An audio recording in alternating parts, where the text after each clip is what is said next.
শারীরিকভাবে সামর্থ্যবান ব্যক্তি যার ভিক্ষা বা সাহায্য নিয়ে যে চলে তার সাহায্য বা তাদের সাহায্য বা ভিক্ষা বা সাহায্য না দিলে গুনাহ হবে কিনা। শারীরিকভাবে সক্ষম, চাইলেই উপার্জন করতে পারেন অথচ ভিক্ষা করেন, এরকম ব্যক্তিকে ভিক্ষা না দিলে গুনাহ হবে কিনা। উত্তর হলো, কোনো ব্যক্তি যদি এমন কোনো পরিস্থিতি থাকে যে পরিস্থিতিতে আসলে বেচারা মানুষের কাছে হাত পাতা ছাড়া উপায় নেই, আপনি তাকে সহযোগিতা করার সুযোগ আছে, আর এই সহযোগিতা না করলে সে বিপদের মুখে পড়বে, এছাড়া এই মুহূর্তে তার কোনো উপায় নাই, এরকম কোনো সিচুয়েশন যদি তৈরি হয় তাহলে সেক্ষেত্রে তাকে সাহায্য করা আবশ্যক, না করলে গুনাহ হবে। আর সাধারণ অবস্থায় যারা ভিক্ষাবৃত্তিকে পেশা বানিয়ে নিয়েছে, মানুষের কাছে চেয়ে চিনতেই খায়, ভিক্ষাই করে ঘুরে ঘুরে, অথচ তিনি সুস্থ সবল, এরকম মানুষকে যদি আপনি ভিক্ষা না দেন তাহলে গুনাহ হওয়ার তো প্রশ্নই নাই, বরং কোনো কোনো ক্ষেত্রে না দেওয়াটা উত্তম। বিশেষ করে যদি তাকে না দিয়ে বুঝায় বলা যায় যে মানুষের কাছে হাত পাতার চাইতে নিজে উপার্জন করে কিছু খাওয়া আর কিছু দান করা উত্তম। নবী করিম সাল্লাল্লাহু আলাইহি ওয়াসাল্লাম বলেছেন, আল ইয়াদুল উলিয়া খায়রুম মিনাল ইয়াদিস সুফলা, নিচের হাতের চাইতে উপরের হাত উত্তম, আল্লাহর কাছে প্রিয়। নিচের হাত হলো যে হাতে চায়, আর উপরের হাত হলো যে হাতে দেয়। একজন সুস্থ সবল মানুষের কাছে হাত পাতবেন, ভিক্ষা করবেন, এটা ইসলাম কখনো চায় না। নবী করিম সাল্লাল্লাহু আলাইহি ওয়াসাল্লামের শিক্ষা হলো যে কাজের জন্য বের হতে হবে, পরিশ্রম করতে হবে, নিজের সাধ্য অনুযায়ী যতটুকু পারা যায় করতে হবে। অতএব এরকম পেশাদার ভিক্ষুক যার শারীরিক সক্ষমতা আছে কাজকাম করার, তিনি ভিক্ষা করলে তাকে ভিক্ষা না দিয়ে বরং নসিহত করে বুঝিয়ে যদি কর্মমুখী করা যায় সেটাতে সওয়াব আরো বেশি হবে। কারণ কোনো কোনো ক্ষেত্রে এই ব্যক্তিকে ভিক্ষা দিলে আরো পঙ্গুত্বের দিকে সে যাবে এবং এটাকে সে পেশা বানিয়ে নেবে। তবে মনে রাখবেন, আল্লাহ রাব্বুল আলামিন বলেছেন, ওয়া আম্মাস সাইলা ফালা তানহার, কেউ তোমার কাছে কিছু চাইলে তুমি তাকে ধমক দিও না, সুন্দর করে বুঝিয়ে বলতে পারলে বলবেন, গায়ে হাত দিয়ে ভাই কাজ করো, চলো আমি হেল্প করি, তুমি কি কাজ করতে পারো, আল্লাহ তাআলা তোমাকে সুস্থ সবল বানিয়েছেন, কেন মানুষের কাছে হাত পাতবে, নিজেকে অপমান করবে কেন, তাকে বুঝাবেন। ধমক দিতে পারবেন না, এই মিয়া কাজ করে খেতে পারো না, ধান্দাবাজের জায়গা পাও না, এরকম বাজে কথা বলে, কটু কথা বলে, শক্ত কথা বলে আল্লাহ কোরআনে নিষেধ করেছেন। যারা চায়, আপনার কাছে প্রার্থনা করে, জানসা করে, ভিক্ষা করে, তাদেরকে আপনি ধমক দিবেন না, সুন্দর করে বুঝিয়ে বলতে পারলে বলবেন, আর না পারলে আপনার রাস্তায় আপনি যাবেন, কিন্তু ধমক দেওয়া যাবে না। সুস্থ সবল মানুষের জন্য ভিক্ষা করাটা ইসলামে জায়েজ নাই, নবী করিম সাল্লাল্লাহু আলাইহি ওয়াসাল্লামের শিক্ষা না। আল্লাহ কোরআনে বলেছেন, ফাইদা কুদিয়াতিস সালাতু ফান্তাশিরু ফিল আরদ, নামাজ শেষ, বের হওয়ার পর মসজিদ থেকে ওয়াবতাগু মিন ফাদলিল্লাহ, আল্লাহর জমিনে রিজিক পড়ে আছে সেগুলো অন্বেষণ করে এনে পরিবারের ভরণ-পোষণ দাও, নিজের ভরণ-পোষণ করো। এই জন্য আমরা পরিশ্রম করবো ইনশাআল্লাহ। এরপরে প্রশ্ন হলো, মিলাদ বা দোয়ার অনুষ্ঠানে তবারকের বিশেষ কোনো উপকারিতা আছে কি? মিলাদ বা দোয়ার অনুষ্ঠানে যে তবারক দেয়, এই তবারকের বিশেষ উপকার আছে কি না? আমাদের অনেকে মনে করেন যে এর কি আছে, বিশেষ উপকার আছে, তবারকের খানা। তাবাররুক শব্দের অর্থ হলো বরকত গ্রহণ করা, বুঝতে পেরেছেন? বরকত থেকে তাবাররুক মানে কল্যাণ, মানে এই খানাটাতে বিশেষ কল্যাণ আছে, অন্য খানাতে যা আছে এটাতেও তাও আছে। জিলাপি দোকানদার দোকানে বানাইছে, কিছু ওই দোয়ার প্যাকেটে দিছে, আর কিছু ওখানে বিক্রি করতেছে, ওইটাতে আপনার মাছে যে পরিমাণ বসছে এটাতেও হয়তো সে পরিমাণ বসছে, তবে একটু আগে প্যাকেট করার কারণে হয়তো কম বসছে, এতটুকু ফজিলত আছে, এছাড়া আর কোনো বিশেষ ফজিলত নাই, এরকম মনে করার কোনো সুযোগ নেই।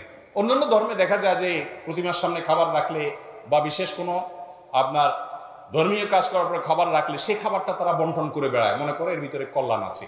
ইসলাম এরকম কোনো কথা বলে নাই। বিশেষ করে এই দোয়া বা মিলাদ অনুষ্ঠানের পরে আমরা যে সমস্ত তবারক বলে যেগুলো বিতরণ করি, তবারক বরকত গ্রহণ করে, এখানে বরকত বা কল্যাণ এক্সট্রা আছে, এই কথাটাই কিনা হাদিস দ্বারা প্রমাণিত না। এরপরে প্রশ্ন হলো, চাঁদ দেখে রোজা ও ঈদ পালন বর্তমানে সকল দেশ একসাথে করে, কিন্তু বাংলাদেশ কেন একদিন পরে করে? যেহেতু ঈদের দিন রোজা রাখা হারাম, সৌদি আরব সহ সকল দেশ যেদিন ঈদ উদযাপন করে সেদিন আমরা রোজা রাখি। এই বিষয়ের সাথে রোজার ও রাত ও শবে কদরের ব্যাপার রয়েছে, এ সম্পর্কে আমাদের দয়া করে অবগত করবেন। ভাইরা আমার, সারা বিশ্বের ওলামায়ে কেরামের মধ্যে অনেক আগে থেকে এই মাসআলায় দুটি মত চলে আসছে। একটি মত হলো যে কোনো জায়গায় চাঁদ দেখা প্রমাণ হলে অন্য এলাকায় চাঁদ দেখা প্রমাণ না হলেও ওই একটা ঘোষণার উপরে ভিত্তি করে অন্যরাও আমল করবে। আর আরেকটা মত হলো যারা যেখানে বসবাস করেন তাদের আকাশে তারা চাঁদ দেখলে তারা রোজা রাখবে, চাঁদ দেখে তারা ঈদ করবে। নবী করিম সাল্লাল্লাহু আলাইহি সাল্লাম বলেছেন সুমু লিরুইয়াতিহি ওয়া আফতিরু লিরুইয়াতিহি, চাঁদ দেখে রমজান শুরু করবা, চাঁদ দেখে ঈদ করবা। অতএব আমরা চাঁদ দেখব, আমাদের আকাশে চাঁদ দেখা না গেলে আমরা সেটা চাঁদ দেখা গিয়েছে এটা মনে করব না। এই দুইটা মত আমাদের কাছ থেকে বহু আগ থেকে বর্ণিত হয়ে আসছে, নতুন কোনো মাসআলা না। যে সমস্ত উলামায়ে কেরাম নিজ নিজ আকাশে চাঁদ দেখার বিষয়টাকে সাব্যস্ত করে এবং এটার সাথে সরকারি ফরমানের একটা বিরাট সম্পর্ক আছে, সেই সমস্ত উলামায়ে কেরাম এর ফতোয়ার উপরে বাংলাদেশের হানাফি বলেন, আহলে হাদিস বলেন, যত মত পথের আলেম আছেন প্রায় সবাই সেটার উপর আমল করে। হাতে গুনলে কয়েকজন গণা যাবে হয়তো, যাদের নামও হয়তো উল্লেখ করার মতো না, এরকম কিছু ভিন্ন মত থাকতে পারে। উল্লেখযোগ্য যারা আছেন তারা সবাই এই মতটা পোষণ করে। অতএব এই মত অনুযায়ী বাংলাদেশে মানুষ আমরা আমাদের আকাশে চাঁদ দেখে রোজা রাখলে, চাঁদ দেখে ঈদ করলে ইনশাআল্লাহ হবে ইদনিল্লাহ, আপনার রোজাও হবে, ঈদ হবে, কোনো টেনশনের কারণ নাই। আর আপনি বলছেন পৃথিবীর সব দেশে এটা করে, এটা ভুল, এই তথ্য সঠিক নয়। আপনার আশেপাশে ভারত, পাকিস্তান এবং অনেক দেশ আছে যে দেশে নিজ নিজ দেশের আকাশে চাঁদ দেখে রোজা করা হয়। যেহেতু মাসআলাটা মতপার্থক্যপূর্ণ, ওলামাদের গবেষণামূলক মাসআলা, এই ব্যাপারে সেই যে দেশে মানুষ বসবাস করে সেখানকার ওলামাদের ডিরেকশন, নির্দেশনা এবং ফতোয়া মানলে আল্লাহর কাছে নাজাত পেয়ে যাবে। এই ব্যাপারে বাড়াবাড়ি করার কোনো সুযোগ নেই। এরপরে প্রশ্ন হলো, আমার স্বামী 1 বছর আগে মারা গিয়েছেন, আমরা জয়েন্ট ফ্যামিলিতে থাকতাম, এখন আমি আলাদা থাকি, কিন্তু আমাকে আমার স্বামীর সম্পত্তি থেকে বঞ্চিত করা হয়েছে, এর ফলে তারা কি কোনো দায়বদ্ধতার সম্মুখীন হবে না? অবশ্যই হবে। কেন হবে? আল্লাহ মাফ করুন, কোনো ব্যক্তির মৃত্যুর পর তার স্ত্রীকে তার সম্পদের অধিকার থেকে যদি বঞ্চিত করা হয়, যারা বঞ্চিত করবেন তারা প্রত্যেকে আল্লাহর কাঠগড়ার আসামি হবেন এবং কিয়ামতের ময়দানে এই আত্মসাৎকৃত সম্পদের সওয়াব, সমপরিমাণ সওয়াব ওই ভদ্র মহিলা এবং তার পরিবারের সদস্য যারা হকদার আছেন তাদেরকে দিয়ে তারপরে সামনে এগোতে হবে।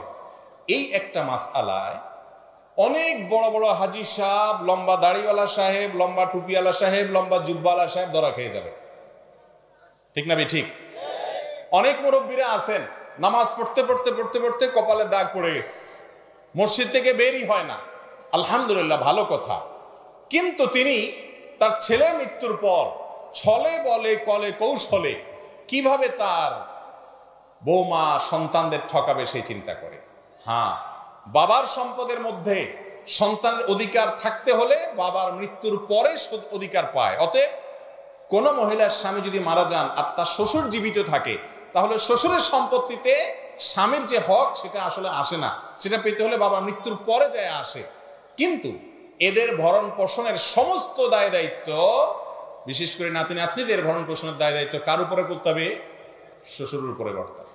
কিন্তু তিনি এদেরকে বাইর করতে পারলে বাইর হয়, খুশি, কারণ বাইর করতে পারলে ওই জমি দখল করা যায়, ঘর দখল করা যায়। এ রোগ আমাদের মধ্যে আছে না নেই?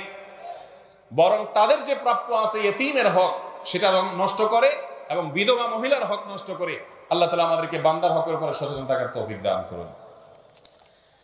যদি কোনো ব্যক্তিকে কোনো মাহফিল বা ভালো কোনো কাজের আর্থিক ও সাংগঠনিক দায়িত্ব দেওয়া হয় আর সে সঠিকভাবে সেগুলো পালন না করে, তাহলে সেগুলোর জন্য তার প্রাপ্তি ফল কি হতে পারে?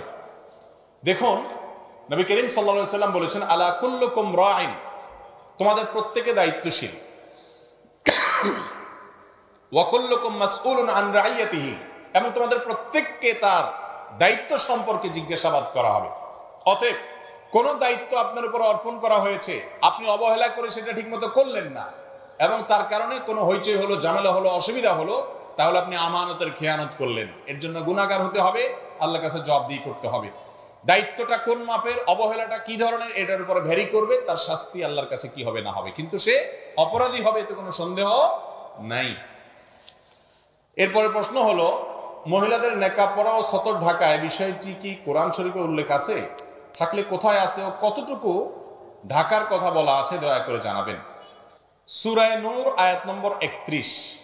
সূরা নূর একটা সূরার নাম, আয়াত নম্বর কত বলছি? 31।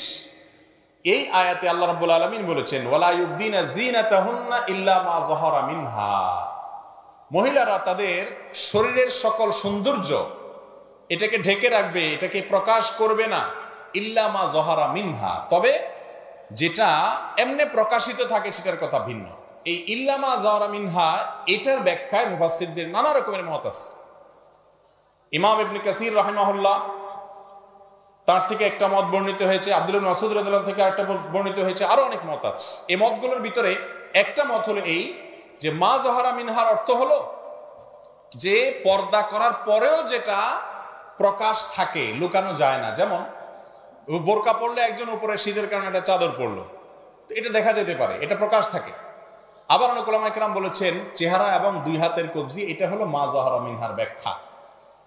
তো এই ক্ষেত্রে কোনো আলেমেরই দ্বিমত নাই, যদি কোনো নারী তার শরীরের কোনো অংশ যেটা না খুললে নয়, চেহারা এবং দুই হাতের কবজির কথা বলা হচ্ছে, যারা এটাকে খোলাকে জায়েজ বলেন তারাও বলেন যদি ফিতনার আশঙ্কা থাকে তাহলে সেটা খোলা জায়েজ নেই। আর আজকাল এমন একটা সময় আমরা আসছি, মানুষ তো মানুষ, পশুর হাসে পর্যন্ত পশু পর্যন্ত মানুষ থেকে নিরাপদে থাকতে পারে না। মানুষের যৌন জুলুম এবং অত্যাচারের শিকার হয়ে যায়, পশুর চাইতে অদম হয়ে গেছে মানুষ। শিশুরা পর্যন্ত নিরাপদে থাকে না, বৃদ্ধারা পর্যন্ত নিরাপদে থাকে না, বোরকা পরেও নিরাপদে সবসময় থাকা যায় না। সেখানে যত বেশি উন্মুক্ত থাকবে তত বেশি তাদেরকে নিয়ে মানুষ বাজে চিন্তা করবে, জেনা করবে। মুসলিম নারী সম্ভ্রান্ত, তার মধ্যে আত্মসম্মান বোধ থাকবে যে আমাকে নিয়ে মানুষ বাজে চিন্তা করবে, এটা আমার সম্মানহানি, মনে মনে আমাকে জেনা করবে, এই সুযোগ কোন সম্ভ্রান্ত নারী, কোন মুসলিম নারী কখনো দিতে পারে। এই জন্য এটা ঢেকে রাখাটাই হলো অধিকতর শ্রেয় এবং আপনার পর্দার সাথে সামঞ্জস্যপূর্ণ, এবং এই মতটাই অধিকতর শক্তিশালী যে হাত এবং মুখ উভয়টা ঢাকবেন। তবে হ্যাঁ, কারো বোরকা পড়তে অসুবিধা হয়, দরকার নেই বোরকা পরার, মাথার উপরে যে ওড়না আছে সেটাকে টেনে দিবেন। ইউদনিনা আলাইহিন্না মিন জালাবিবিহিন্না, আল্লাহ বলেছেন। সূরা নূর, সূরা আহজাব পড়েন, পর্দার বিধিবিধান জেনে যাবেন। আল্লাহ বলেছেন তাদের মাথার উপরে যে জিলবাব আছে, চাদর আছে, ইউদনিনা আলাইহিন্না, তারা সেটা নিজেদের উপরে টেনে দিবে। মাথার উপরে চাদরকে জিলবাব বলা হয়, কাপড়কে জিলবাব বলা হয়। আল্লাহ বলেছেন সেটাকে টেনে দিতে। মুখ যদি প্রদর্শনী করতে হবে তাহলে এটাকে টেনে দিতে হবে। কেন আল্লাহ তাআলা বলেছেন? বোঝা গেছে যে এটা কি করা যাবে না, প্রকাশ করা যাবে না। তবে হ্যাঁ, এমন হতে পারে কেউ মাথার কাপড় টেনে ঘোমটা মতো দিলেন, পুরোপুরি ঢাকলেন না, এবং তিনি এমন ভাবে চললেন যে কেউ তার দিকে খুব ভালো করে চেষ্টা করে দেখতে চাইলে দেখা ছাড়া সাধারণভাবে দেখার সুযোগ নেই। এভাবে চলতে পারেন, এবং এটাই ইসলামের শিক্ষা। ঘুরে ফিরে গোটা বিশ্বের মানুষকে আল্লাহর আদেশ এবং নিষেধের মধ্যেই আসতে হবে, এছাড়া কোনো উপায় নাই বাঁচার জন্য, এই ছাড়া উপায় নেই।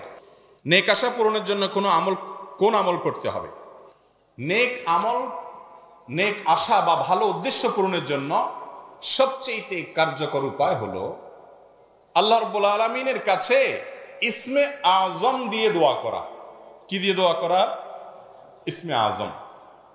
ইসমে আজম কি, এ সম্পর্কে অনেক বর্ণনা আছে। একটা বর্ণনা এটাও আছে যে আল্লাহ এই শব্দটাই হলো ইসমে আজম, অতএব হে আল্লাহ এরকম বলে যদি কিছু দোয়া করে তাহলে কোন কোন বর্ণনা মতে সে ইসমে আজম দিয়ে দোয়া করলো। আরো ইসমে আজমের বিভিন্ন ফরম্যাট আছে, বিষয়ে আমাদের একটা ভিডিওই আছে স্বতন্ত্র, এটা দেখতে পারেন। আর মনে রাখবেন, আগে সব জায়গায় বাঁধটাত দিয়ে নিবেন, এরপরে পানি ছিঁচলে আপনি মাছ পাওয়ার সম্ভাবনা আছে। হারাম খাইতে থাকবেন, 2 নম্বরে সব কাজ করতে থাকবেন, আর এদিকে ইসমে আজম দিয়া হাত ডাক দিয়ে দোয়া করবেন। আন্না ইস্তাজাবু লাহ, নবী করিম সাল্লাল্লাহু আলাইহি ওয়াসাল্লাম বলেছেন তার দোয়া কিভাবে কবুল হতে পারে? হওয়ার কোনো সুযোগ। এই জন্য হালাল উপার্জন থাকা, হারাম থেকে বেঁচে থাকা দোয়া কবুলের জন্য গুরুত্বপূর্ণ শর্ত। এরপরে প্রশ্ন হলো, একই সাথে বোরকা পরে হাত মোজা, পা মোজা, সমস্ত মুখ ঢেকে শুধুমাত্র চোখ খোলা রেখে পর্দা করাকে এক নারী ডাকাইত্তাবাজ, বান দেওয়া বলে অভিহিত করেন। এতে করে যে নারী এই কথা বলেছেন সেই নারী কি কোনোভাবে কোরআন বা আল্লাহর আইনকে অস্বীকার করেছেন? তাতে আর কোনো ধরনের গুনাহ হচ্ছে কিনা তার সমাধান দয়া করে জানাবেন। অবশ্য এই কথা বলা নারী আবার নামাজও পড়েন, তার মানে ইনি নাস্তিক নন, আলহামদুলিল্লাহ আল্লাহতে বিশ্বাস করেন। আমার এই বোন যে মন্তব্য করেছেন, নিশ্চয়ই তিনি এ বিষয়ে জানেন না যে তিনি কত জঘন্য মন্তব্য করেছেন, এবং এই মন্তব্যের কারণে ঈমান থেকে খারিজ হওয়ার মতো বিষয়। কেউ যদি আল্লাহর বিধানকে সরাসরি অস্বীকার করে, আল্লাহর বিধানকে যদি ডিনাই করে, সে যদি বলে যে না এটা এই যুগে চলে না, তাহলে সঙ্গে সঙ্গে সে ইসলাম থেকে খারিজ হয়ে যাবে এবং বেঈমান হয়ে যাবে। আল্লাহর বিধানকে যদি কোনো সময়ের জন্য অনুপযুক্ত মনে করে, ঈমান থাকবে না। হ্যাঁ, কোন বোন যদি এটা বলে থাকেন, আবার তিনি নামাজও পড়েন, হয়তো তিনি জানেন না যে তিনি কি বলেছেন। এটা আল্লাহর বিরুদ্ধে বিদ্রোহ, এটা আল্লাহর বিরুদ্ধে বিদ্রোহ।